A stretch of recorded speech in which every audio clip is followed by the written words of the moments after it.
Aanay imo ka para may sibihan ka pa. Okay. So, what does communication? It is through? Through what?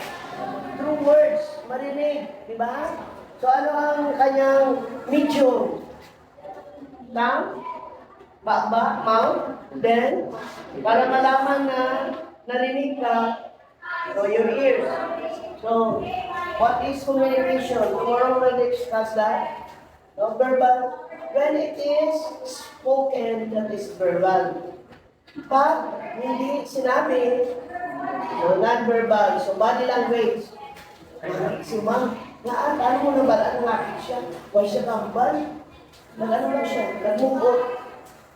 So, that's non-verbal. You show your feeling, non-verbal. So tomorrow we'll have a short role play or maybe next week to show what is verbal and non-verbal. Para at least mabalaan mo. Because you are frontliner. When you will be working someday, you are frontliner. So ara ka mo dala. So your body language, depende nga sa tao. Kung very sensitive siya, makuha niya na yung imo body language. Imo nga, wala ko gambar, pero okay. Pero kung hindi, kung insensitive ang tao, kailan to, pag-liner ka mo. Pero kung sensitive, that's why you should be very particular for those sensitive customer in your entertain customer. Because not all are very sensitive. Not all are very patient. Not all are very, okay lang pagkakamali. Like, yesterday I was with my grandchildren because they are going back tomorrow to Baguio. So, sila will see the movie, okay, and perfect. So,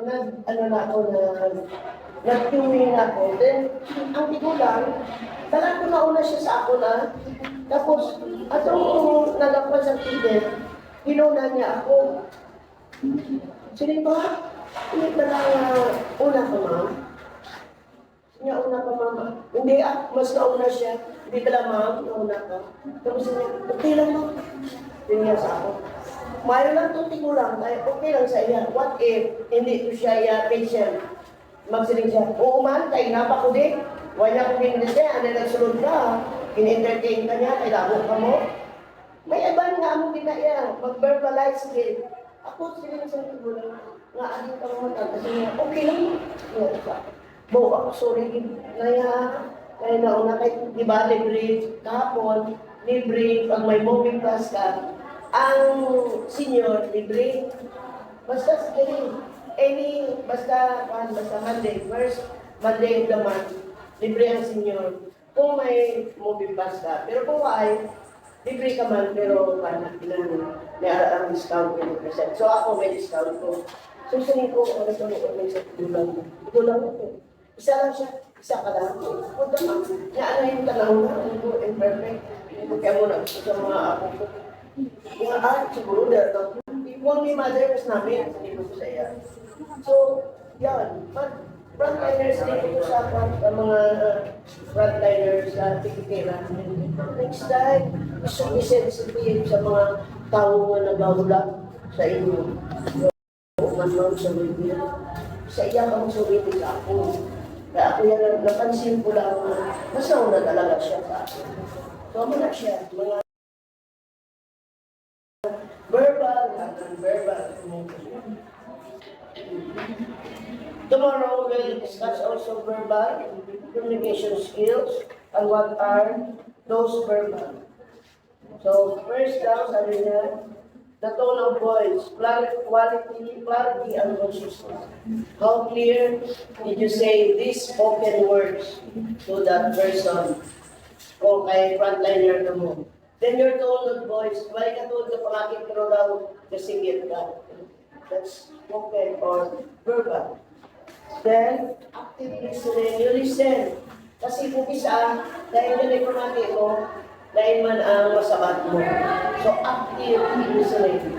That is the most important word in customer relation. Active listening. Then, empathy and reassurance. Diba? Kanina, empathy. What is the difference between empathy and sympathy?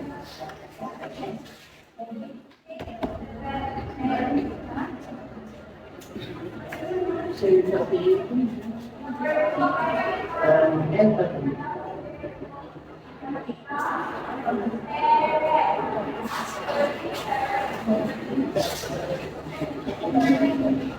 Okay, what is the difference between sympathy and empathy? Why empathy and reassurance? Okay, Mr. Yago, what is sympathy? How can you differentiate sympathy and empathy? For the mga sympathy, kung magaling ko kilamit, and the empathy is kung malaking kung paano mo na pinag-isang tao na may problema or Okay, nakiramay ka, pero paano, okay yun, nakiramay ka. How will you make it empathize with yung nakiramay ka? may Ano yung second mo ng sabi? Na putting yourself. Eh, sa empathy, ang sympathy, lip service lang. You go there.